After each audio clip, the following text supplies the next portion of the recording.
Hello, everyone. My name is Stanley St. Rose, and today I'm going to talk about the book And Then There Are None, written by Agatha Christie. This book is really interesting. It keeps you at the edge of your seat at all times.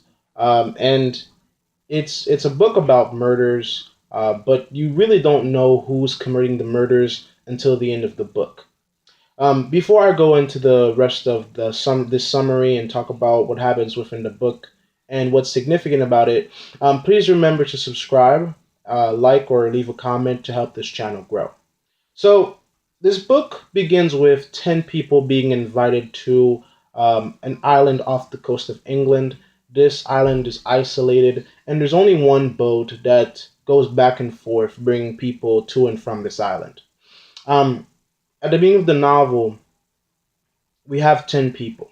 We don't know who they are, we don't know their backgrounds. All that we know is that they have been invited to this mansion off, on this island. And they start to talk amongst each other, they start to socialize, and little by little, they're trying to, get to know each other.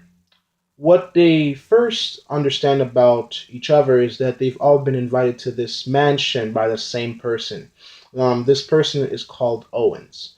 Owens is not a real person. They don't know this, but as you read the book, you find out that Owens is not a real person.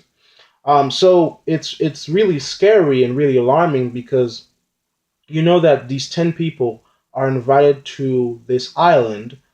They're in a mansion.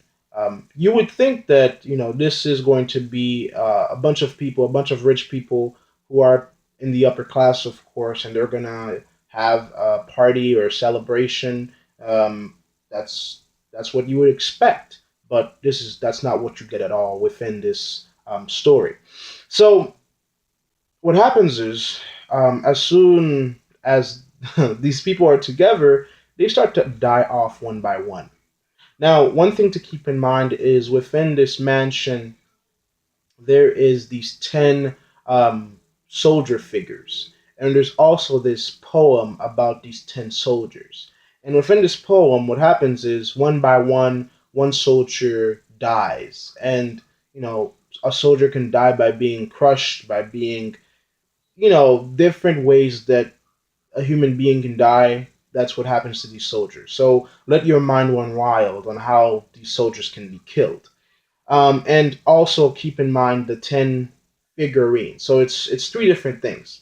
You have to keep in mind the 10 people that are in this mansion on this island. You have to keep in mind the 10 figurine soldiers plus the poem about the 10 soldiers who are dying one by one. So you could probably put together already that what's happening on this island is that one by one people are dying. And we don't know who's killing these people. Um, you don't know why, and you're afraid. Um, as the reader, you're like, what's going on? Why are these people dying? And for the characters within the story, they're just trying to survive. They're trying to find out who's the killer, why is the killer attacking them, why were they invited? Because they really don't know what's happening. They don't get it at all. Some of the 10 people, they were just hired to work at this mansion for this event. So they don't get it at all. And for a long time, we as the audience were left in the dark too.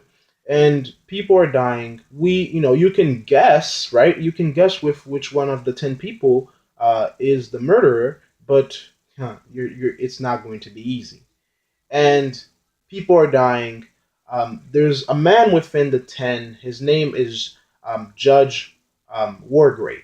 And he's a person you have to keep in mind. And Judge Wargrave, because he's, of course, a judge, he has this, pride. He's confident. He has experience at leading people. And, when he speaks, people listen to him.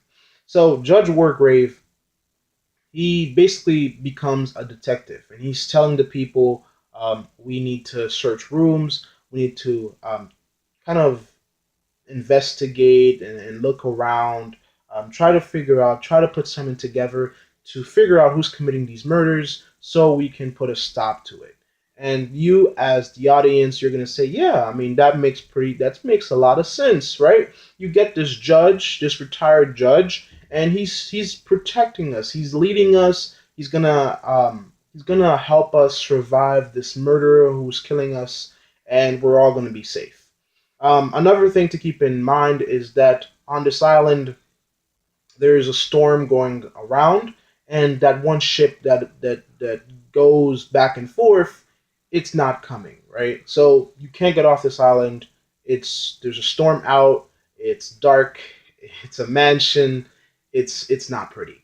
So people are dying in different fashions. Some of the people are dying. One person had a drink, cyanide was put in it, and they died in that fashion. Other people were pushed off cliffs. Other people, different ways. And the murderer who is committing these killings is very meticulous, and he or she knows what's happening, right? So the novel goes on, and of the remaining people, none of them trust each other because they don't know who's killing who. So you're scared for your life. Whenever somebody leaves a room, you don't trust them because you don't know what they just did. So it's imagine yourself in the situation when you're in a place where you're trying to survive, but at the same time you can't trust anybody, and you don't want to be alone because if you're alone, the murderer might kill you. So one by one, this situation becomes more dark. It becomes gloomy. It becomes ominous, right? Because every time somebody dies, one of the soldier figurines, one of them goes missing, or one of them is crushed, or one of them is just whatever you can imagine. It's just one person dies, one figurine dies, and it's following the poem of the soldiers that die one by one. So, very alarming. And for an instance, I can say that while you're reading this novel, you can think to yourself that maybe it's some sort of spirit, or maybe it's a haunting, or maybe it's some sort of outside force. Because you got to think about it, the storm that's taking place plus the events that it's happening in the house, the mysterious events with the figurines, the storms, the darkness within this mansion, you could say that okay, maybe it's some sort of spirit or some sort of ghost that's kind of killing these people, but that's completely wrong. It's just showing you how this murderer, when we figure out the murderer is, this murderer really knows what he or she is doing, and this murderer has put together um, the right conditions to commit murder. So when it gets down to the last people, um, nobody trusts each other, and really what happens is everybody ends up dying, and it's really sad. It's really sad because what we find out throughout the course of this novel is that all of these people that were committing murders, they were murderers themselves. So you didn't know that, right? This novel doesn't reveal stuff to you from the get go. A lot of novels, you can put together what's going to happen because it really gives you a standpoint at the beginning of the novel. This novel really doesn't. It's while you're reading, you get more and more trying to put this mystery together. And what we do find out within this novel is that all of the people, all of the 10 people that were within this mansion, they all were murderers within their lives. And in the end, they all kill each other. Some of them, it was the actual murderer who killed them, and some of them, they just turned on each other and killed each other. And it's really sad. And of course, the murderer is Judge Wargrave. Now, the reason why I choose to not talk about the other characters within this novel, it's because you got to think about Judge Wargrave, because this character is very significant. And the reason why I think he's the most important character, and the reason why I think we should focus on him more, it's because all of the other characters within this novel are just pawns, right? They they are just pigs to the slaughter. I mean, their backstories are important, and you can look up their names and look up their significance within this book. But I really think they're just pigs to the slaughter. They're just pawns within a game. Judge Wargrave, he thought of everything. He thought of the right conditions to kill all these murderers. Now, a little backstory on Judge Wargrave. The backstory on him is basically, of course, he was a judge, and with that being said, you can put together that throughout his life as a judge, um, he's been within the justice system, and there have been people who have committed murder and gotten away with it. And what happens is he buys this island. This island belongs to him. He buys the mansion that is on the island, and I'm guessing, or it's implied within the novel, he invites all these people to this island, and he's basically killing them off one by one. And he plays it off that the same way that they were invited by this person by the name of Owens, he plays it off that he was invited the same way. So he, at the beginning, it shows you that he's just a normal person within the 10 people. So this judge, he is old. He doesn't look like a threat. He has a name in society. So you're not going to guess that he is going to kill people. And the other thing is, he's leading um, this group trying to find the murderer when he himself is the murderer. So he's a man who is very meticulous. He is a man that's very thorough. He knew what he was going to do. He knew how he was going to kill these murderers. Now, the novel ends with, of course, all these people dying, and Judge Wargrave, he shoots himself at the end of the novel, and that's how really the novel ends. So nobody lives. Judge Wargrave, everything played to his whims, right? He got everything that he wanted. He wanted to kill 10 people that probably passed through the justice system and got away scot free for committing murders, and now he, you know, brings them all to this isolated place, and he takes justice upon his own shoulders, and he kills them all, which is really alarming. Now, this novel, it causes you to think about morality, it causes you to think about ethics, because is it just that um, this judge kills a bunch of people because he believed that these people are guilty of murder? And it goes back to this whole debate about when is murder or when is killing people all right? Because there's definitely certain reasons to kill people, and we've made reasons to kill people. Is this judge justified by killing murderers? Now, I guess it's up to you to decide which what's better, because it's based on your own moral code or ethics. Because this judge, he not only justified his actions because he believed that these people are guilty of murder. He thinks that he's taking justice upon his own shoulders, and he also likes to kill people. So in his mind, all of his actions are just.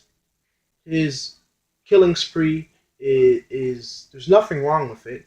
But I mean, the only argument, I mean, it's widely believed that this judge believed that he was justified. But the only flaw I can see in that argument is the fact that this judge kills himself at the end of the novel. You see, Wargrave, if he truly believed that he was justified, then why did he kill himself? I feel like there's this unease about it, because if he thinks that he's justified to kill people, then why does he kill himself at the end of the novel? So there's a lot to this novel. Um, I think the cold-heartedness of it is really alarming because Wargrave, although he's a judge, he shouldn't be this callous. A judge is supposed to take in every part of a case. A judge is supposed to know what empathy is, what sympathy is. A judge is supposed to know what the human condition is. But this judge, he is hell bent on delivering justice. So he puts down the whole process of going to court and figuring out what's guilty or not, and he just determines that yes, these people are guilty, and yes, I need to kill these people. And there are some people. There's one woman within this novel. She allowed somebody to drown, right? And I guess you can say she was responsible for the person's drowning, but she didn't physically kill a person, right? She didn't physically um, put somebody to death. I mean, if somebody drowns in your presence, I mean, she did let the person die, but I feel like you can add mitigating or mitigating circumstances to this one individual. So all of the murderers within this novel, I feel like there are arguments that can be made, but this judge, Wargrave, he takes it upon his own shoulders to do what he felt was right, and whatever he felt was right was to kill all these people and then kill himself, which really shows that he's not comfortable with committing murder, and that kind of says, maybe he was wrong to do what he did, because if he felt right about it and then kill himself, I feel like that's a contradiction.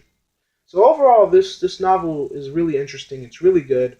Um, there's so much that we can talk about here because all these characters, although they're pigs to the slaughter and they were just playing a role within Judge Wargraves's, I guess, chess game, they're very different characters, and I feel like the murders that they committed kind of affected their lives.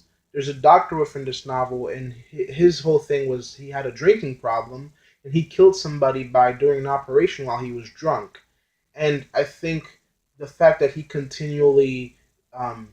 an alcoholic and he continually goes on drinking, I think that does the murder of killing somebody while you're a doctor and while you're drunk, and the fact that he keeps indulging in his I guess the bad side of him really shows how damaged he is, and I think in some ways it shows remorse because a lot of people, they drink to forget, they drink to alleviate the darkness within their lives. So I want to cut this video here because I feel like I could go on forever about this book. There's just so many parts to it, but I think the most important part is Judge Wargrave, because think about it. If we think it on a global scale, a lot of people get away with murder. On a daily basis, lots of people get away with murder. Um, Not everybody faces justice. Some people do get away with killing other people. It just depends on how meticulous you are. I mean, in some ways, Judge Wargraves, he got away with it. Um, Albeit he killed himself, but hey, he did exactly what he wanted to do, and he killed exactly who he wanted to kill, and he enjoyed every minute of it.